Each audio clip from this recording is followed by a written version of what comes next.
शर्मा जी की बेटी सरल, सुशील और शांत, ये क्वालिटी थी सरस्वती की, जो कि शर्मा जी की बहू थी।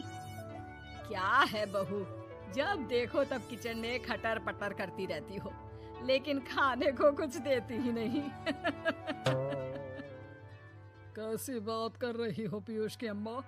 सुबह से 4 कप चाय, 2 बार नाश्ता और इतनी सारी बहू के हाथ की नमकीन तो खा चुकी हो, फिर भी ऐसा बोल रही हो? अरे कुछ तो डरो ऊपर वाले से। तभी वहाँ पीयूष आ जाता है। क्या है सरस्वती, इतनी देर लगती है क्या टिफिन बनाने में? एक काम है घर का तुम्हारे पास, वो भी नहीं कर पाती हो वक्त पर। आपका टिफिन टेबल पर रखा है और नाश्ता भी, बाकी का सामान बेड पर रखा है और अब मैं मंदिर जा रही हूँ। सरस्वती मंदिर चली जाती है। उसके जाने के बाद घर में, यार माँ कैसी गवाह लड़के से शादी करा दिया है।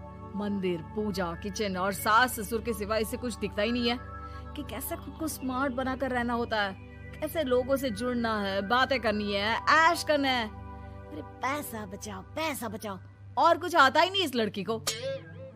जो क्वालिटी तू गलत तरीके से बता रहा है ना, दरअसल एक अच्छी गृहिणी की वही सारी अच्छाई होती है बेटा। घर को चलाना, समाज में इज्जत दिलाना और घर वालों का ख्याल रखना, और चाहिए ही क्यों? अरे क्यों नहीं चाहिए कुछ और? लड़की ऐसी होती है कि घर आए तो पूरा घर बदल कर रख दे, सभी को खुश रखे। लेकिन बहू के अंदर तो ये सारी क्वालिटी है ही नहीं। अरे खुश तो उन्हें रखा जाता है जो खुश रहना जानते हैं। तुम लोगों को तो कोई खुश नहीं कर सकता। पिताजी, अब आप ही लोग सोचिए, क्योंकि मैं किसी और से शादी करना चाहता हूँ। आप लोगों को बहू के साथ रहना है या मेरे साथ? क्योंकि मैं अब इसके साथ नहीं रह सकता। मैं बहू को नहीं छोड़ सकता। उसके मरते पिता को मैंने वादा किया था कि मैं उसे बेटी बनाकर रखूंगा। तो ठीक है ना माँ, तैयार कर ले अपना सामान, हम दोनों किसी और घर में रहने चलेंगे तेरी नई बहू के साथ। अरे हाँ बेटा, वही ठीक है, लेकिन मैं तेरे पिता के बिना भी तो नहीं रह सकती। तो मेरे बिना रह सकती हो? ठीक है, मैं अकेले ही चला जाता हूँ। बेटा वहाँ से चला जाता है, लेकिन सास का दिल नहीं लगता। बहू मंदिर से भी हो आती है और फिर, माँ, पिताजी, खाना लग गया है, खा लीजिए। हाँ, तुझे बस आता ही क्या है, खाना बनाना और खाना खिलाना। अरे सुन, मेरे सारे कपड़े पैक कर दे। क्यों माँ जी, कहीं जा रही हैं क्या? हाँ बेटे, ये अपने बेटे के साथ रहने जा रही है, लेकिन घबरा मत, तेरा पिता तेरे साथ है। बहू समझ नहीं पाती कि उसके साथ हो क्या रहा है, लेकिन फिर ससुर उसे सारी बात बता देता है। बेटा, ये नई बहू कब आ रही है? मुझसे घर का काम नहीं होता। वैसे भी तेरी पहली निकम्मी बीवी ने मुझे किसी काम का नहीं छोड़ा। माँ वो बस आने ही वाली है, और हाँ माँ, उसके आगे ना थोड़ा स्टैंडर्ड से रहना, क्योंकि वो थोड़े बड़े घर की लड़की है। उसका एक स्वैग है, स्वैग।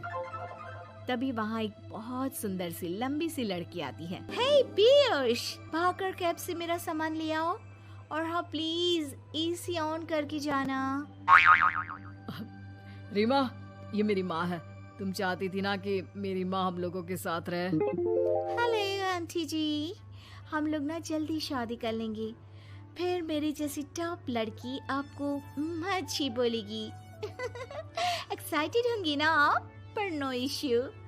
पीयूष, सामान ले आओ ना, एंड आंटी आप पानी ले आइए प्लीज।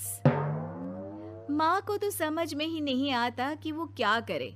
वो बहू के लिए पानी लेकर आती है तो उसका पैर पर्दे में फंस जाता है और वो गिर जाती है। ओहो, पूरा पानी गिरा दिया। कांच का ग्लास क्यों छूती है जब हाथ पैर नहीं चलते?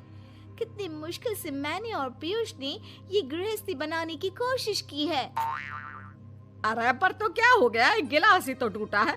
अपने घर में तो रोज एक तोड़ती हूँ, लेकिन मजाल है सरस्वती कुछ कहे। और हाँ, मैं पानी वानी नहीं पिलाने वाली, मुझे ऐसी कोई आदत नहीं है। बहू हो, बहू की तरह रहो, समझी? तभी वहाँ पीयूष आ जाता है, जिसे देख रीमा रोने लगती है। देख लो अपनी माँ को। रोटी सुना रही है। और अभी तो मैं आई हूँ, थक गई थी, बस पानी क्या मांग लिया। कह रही है बहू की तरह रहो।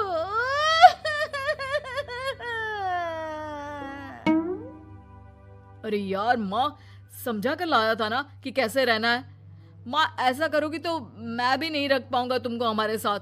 वैसे भी आप ये समझो कि रीमा ने खुद कहा था कि माँ को साथ रखना। अरे हाँ हाँ बेटा, वो सिर्फ इसलिए कि मैं घर का सारा काम करूं, बैठे बैठे इस महारानी को खाना पानी दूं। वैसे भी मैं जा रही हूँ, मुझे तो इस लड़की की शक्ल भी अच्छी नहीं लग रही। मेरी सरस्वती के आगे तो ये कुछ भी नहीं है। निकलो निकलो यहाँ से। मैंने सोचा था बिना पैसे का नौकर मिल जाएगा, लेकिन नहीं।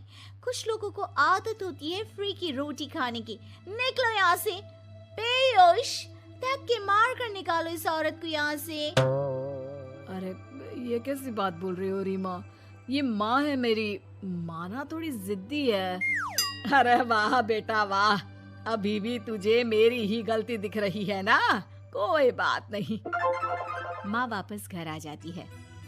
बहू, मुझे माफ कर दे बेटा, वो तो शैतान का नानी है। माँ, मैं उनके बारे में कोई बात नहीं करना चाहती। ये मेरा मायका है। अब आप लोग मेरे माता पिता। मैं हमेशा यहीं रहकर आप लोगों की सेवा करूंगी। नहीं नहीं बेटा, हम करेंगे तेरी शादी किसी अच्छे लड़के से। अरे कोई जरूरत नहीं है, मैं देख कर आई हूँ जो हालत है ना पीयूष की, वहाँ नहीं टिकने वाला ज्यादा दिन।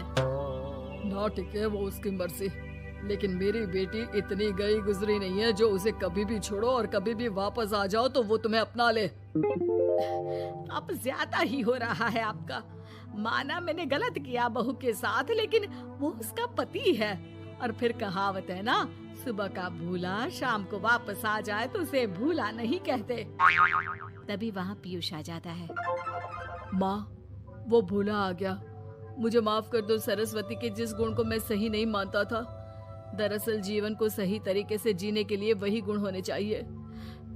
मुझे माफ कर दो सरस्वती, मैं आज के बाद तुम्हें और पापा को छोड़कर कहीं नहीं जाऊंगा। और मुझे भी बेटा।